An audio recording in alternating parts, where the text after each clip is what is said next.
കോട്ടയത്ത് ഭക്ഷ്യവിഷബാധയെ തുടർന്ന് യുവാവ് മരിച്ചു. കുമരകം ചൂളഭാഗം സ്വദേശി ജ്യോതിഷാണ് മരിച്ചത്. ജ്യോതിഷിനൊപ്പം ഉണ്ടായിരുന്ന 5 പേർ ചികിത്സയിലാണ്. പോലീസ് അസ്വാഭാവിക മരണത്തിന് കേസെടുത്തു. അജിത് ബാബു ചേരുന്നുണ്ട് വിവരങ്ങളുമായി. അജിത് ബാബു, എങ്ങനെയാണ് ഈ ഭക്ഷ്യവിഷബാധ ഉണ്ടായത്?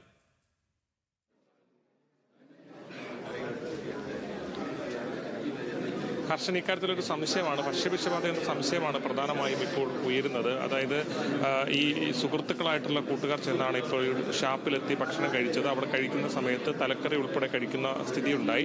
അതിനുശേഷം ഇത്തരത്തിൽ വലിയ ആരോഗ്യ പ്രശ്നങ്ങളുണ്ടായ 5 പേരെ ആശുപത്രിയിൽ പ്രവേശിക്കുകയായിരുന്നു. അതിൽ ജ്യോതിഷനാണ് ഇപ്പോൾ ജീവൻ നഷ്ടപ്പെട്ടിട്ടുള്ളത്. ഒരാൾ ഇത്തരത്തിൽ ചികിത്സയിൽ ആരോഗ്യ സാഹചര്യങ്ങൾ ഇപ്പോൾ വ്യക്തമാക്കിയിട്ടില്ല. ബാക്കിയുള്ളവരുടെ ആരോഗ്യനില പ്രശ്നമില്ല എന്നുള്ളതാണ് ഇപ്പോൾ നമുക്ക് മനസ്സിലാവുന്നത്. ഇതാണെങ്കിലും വളരെ പ്രതിസന്ധി നിറഞ്ഞ വേദനയുണ്ടാക്കുന്ന സംഭവ വികാസങ്ങളാണ് ഉണ്ടായത്. ഇതിന്റെ കൃത്യമായ കാര്യങ്ങൾ പോലീസ് ഉൾപ്പെടെ പരിശോധിച്ച് വരികയാണ്. അതിൽ പ്രധാനമായും പോലീസ് ഇത്തരത്തിൽ ഈ ഷാപ്പിലും അതോടെ അവിടുന്ന് ഭക്ഷണം കഴിച്ച മറ്റാളുകളോടൊക്കെ കാര്യങ്ങൾ ചോദിച്ചറിയുകയാണ്. അതിനനുസരിച്ച് ഈ ക്രമീകരണം എന്താണ് പ്രതിസന്ധി ഉണ്ടാകാനുള്ള കാരണമെന്നുൾപ്പെടെയുള്ള കാര്യങ്ങളാണ് പോലീസ് ഇപ്പോൾ പരിശോധിച്ചുകൊണ്ടിരിക്കുന്നത്. അത്തരത്തിൽ പരിശോധന നടക്കുന്നത്. മാത്രമല്ല, ഭക്ഷ്യസുരക്ഷാ വകുപ്പും ഇപ്പോൾ അവിടെ കൂടുതൽ എത്തി പരിശോധന നടത്തുകയാണ്. ഇവര് രാവിലെ മുതൽ ഒരുമിച്ചുണ്ടായിരുന്നു.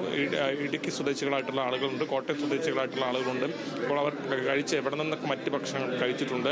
അതുകൊണ്ട് കോമൺ ആയിട്ടുള്ള മറ്റെന്തെങ്കിലും പ്രശ്നങ്ങളുണ്ടോ എന്നുൾപ്പെടെയുള്ള കാര്യങ്ങൾ പ്രധാനമായും പരിശോധിച്ച് വരികയാണ്. അതിന്റെ സാഹചര്യങ്ങളാണ് ഇപ്പോൾ പോലീസ് പ്രധാനമായും പരിശോധിച്ച് വരുന്നത്. ഇവിടെ ഇപ്പോൾ നമുക്ക് ഈ ആശുപത്രിയുടെ അകത്താണുള്ളത്. ഇവിടെ പ്രധാനമായും ആശുപത്രിയുടെ വിവിധ രാഷ്ട്രീയ പാർട്ടികളുടെ ഉൾപ്പെടെ പ്രധാനപ്പെട്ട ആളുകളെല്ലാം ഇവിടെയുണ്ട്. ഇപ്പോൾ CPM-ന്റെ ചുമതലയുള്ള ജില്ലാ സെക്രട്ടറിയുടെ ചുമതലയുള്ള ആൾ കൂടിയാണ്.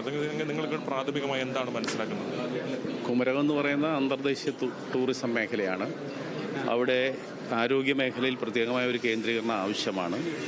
പ്രത്യേകിച്ച് ഫുഡ്, അതുപോലെ തന്നെ മറ്റ് ഡിപ്പാർട്ട്മെൻറ്റുകൾ ജാഗ്രതയോടെ പ്രവർത്തിക്കേണ്ട ഒരു മേഖലയിൽ ആ തരത്തിലൊരു ഉയർന്ന പ്രവർത്തനം നടന്നില്ല എന്നാണ് നമുക്ക് ബോധ്യപ്പെടുന്നത്. ഏതായാലും ഗവൺമെൻറ് എല്ലാ ഏജൻസികളും കാര്യക്ഷമമായി ഈ പ്രശ്നങ്ങളെക്കുറിച്ച് അന്വേഷണം നടത്തണം. അതേപോലെ തന്നെ മരണത്തിനിടയായവരും അതേപോലെ തന്നെ ബുദ്ധിമുട്ട് അനുഭവിക്കുന്നവരുടെ കുടുംബങ്ങൾക്കും ഗവൺമെൻറ് ദുരിതാശ്വാസം എത്തിക്കാൻ അടിയന്തരമായ നടപടി സ്വീകരിക്കുമെന്നാണ് CPM-ന്റെ അഭിപ്രായം. ഏതാണെങ്കിലും ഈ കാര്യത്തിൽ കൃത്യമായ ഒരു പരിശോധന വേണമെന്നുൾപ്പെടെ CPM ഇതിനോടകം തന്നെ ആവശ്യപ്പെട്ട് കഴിഞ്ഞിരിക്കുന്നു. ബന്ധുവായിട്ടുള്ള ചേരുന്നുണ്ട്. ഇപ്പോൾ നിങ്ങൾ എങ്ങനെയാണ് ഇത് മനസ്സിലാക്കുന്നത്? നിങ്ങൾക്ക് കിട്ടിയ ലഭ്യമായ വിവരങ്ങളൊക്കെ എന്താണ്? നമ്മൾ ലഭ്യമായ വിവരങ്ങളാണ് ഈ പറഞ്ഞത്. കാരണം ആ കറി കൂട്ടിയതിന് ശേഷമാണെന്ന് പറയുന്നു. പക്ഷേങ്കിൽ ആ രീതിയിൽ ശരി ട്രീറ്റ്മെൻറ്റ് അല്ല, നല്ല രീതിയിൽ നമ്മൾ അവിടെ ചെന്ന് പ്രൈവറ്റ് ആശുപത്രി തന്നെയാണ്. മെഡിക്കൽ കോളേജ് പോകാനുള്ള സമയമൊന്നും കിട്ടിയില്ല. എന്ന് അവിടെ കാണിച്ചു, SH-ൽ കാണിച്ചു. അതിന് ശേഷം ഇവിടെ കൊണ്ടുവന്ന് ഇവിടെ ഭാരതിലും കാണിച്ചു. ഭാരതിലും കാണിച്ചു കഴിഞ്ഞതിന് ശേഷം നമ്മൾ ആക്ച്വലി പേഷ്യൻറ്റിനെ കാണിച്ചിട്ടില്ല. ഏത് കണ്ടീഷൻ മോശമാണെന്ന് പറഞ്ഞാൽ നമ്മുടെ റിലേറ്റഡ് ഞങ്ങളുടെ കൂട്ടത്തിൽ ഞാൻ എൻ്റെ ജ്യേഷ്ഠൻ്റെ മോനാണ്. എന്നെ ഒന്ന് കാണിക്കാമെന്ന് ഞാൻ 2-3 പ്രാവശ്യം എന്നിട്ട് വരെ കാണിച്ചില്ല. കണ്ടീഷൻ ഇവരുടെ ഒന്നും വല്ല പ്രോബ്ലം ഉണ്ടോ, എന്തെങ്കിലും പ്രോബ്ലം ഉണ്ടോ, നമുക്കതിനെക്കുറിച്ചൊന്നും അറിയത്തില്ലല്ലോ. അപ്പം ഒന്ന് കാണിക്കേണ്ട ധാർമ്മികമായിട്ടൊരു കടമയുണ്ട്.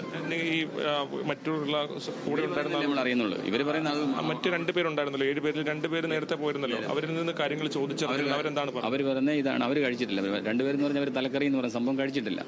ഈ ബാക്കിയുള്ള 5 പേരിൽ ഇവനാണ് പെട്ടെന്ന് എഫക്റ്റ് ആയത്, അത് കൂടുതലായിട്ട് സീരിയസ് ആയത്. അതിലിപ്പോൾ ഒരു കക്ഷിക്ക് പിന്നെ സീരിയസ് ആയെന്ന് പറയുന്നു.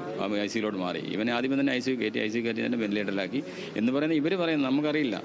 നമ്മളെ സംബന്ധിച്ചുള്ള ഒരു കണ്ടാലേ നമുക്കറിയാൻ പറ്റില്ല. ഇവർ പറഞ്ഞ് അവിടുന്ന് കുഴപ്പമില്ലാതെ പോകുന്നത്. പിന്നെ ഇതും വന്ന് യൂറിൻ പാസ് ചെയ്യുന്നില്ലായിരുന്നു. അതിന് ശേഷം ഇതല്ല, വയറങ്ങ് വീർത്തു ഈ ഭക്ഷണം കഴിഞ്ഞതിന് ശേഷം. ഏതാണെങ്കിലും വളരെ ദാരുണമായ സംഭവമാണ് ഉണ്ടായത്. ഇക്കാര്യത്തിൽ ഏതെങ്കിലും പരിശോധനകൾ ഉൾപ്പെടെ നടന്നു വരികയാണ്. ഇതിലൊരു സ്ഥിരീകരണം ഉണ്ടാവേണ്ടതുണ്ട്. കാര്യങ്ങളിലൊക്കെ പരിശോധിച്ച് വരികയാണ്. ഇത് തന്നെയാണോ സാഹചര്യം എന്നുൾപ്പെടെ വ്യക്തമാകേണ്ടതുണ്ട്. ഏതാണെങ്കിലും കോട്ടയത്തു നിന്നുണ്ടാകുന്ന വാർത്ത വേദനിപ്പിക്കുന്നതാണ്. ബാക്കിയുള്ളവരുടെ ആരോഗ്യം വേഗത്തിൽ തിരിച്ചു കിട്ടട്ടെ എന്ന് മാത്രമാണ് നമുക്കിപ്പോൾ ആഗ്രഹിക്കാൻ കഴിയുന്നത്. അത് ആശുപത്രിയിൽ ഇപ്പോൾ വിവിധ ഇടങ്ങളിൽ നിന്ന് ആളുകൾ ഉൾപ്പെടെ എത്തുന്ന സാഹചര്യം കൂടിയുണ്ട്. അജിത് ബാബുവാണ് വിവരങ്ങൾ നൽകിയത്.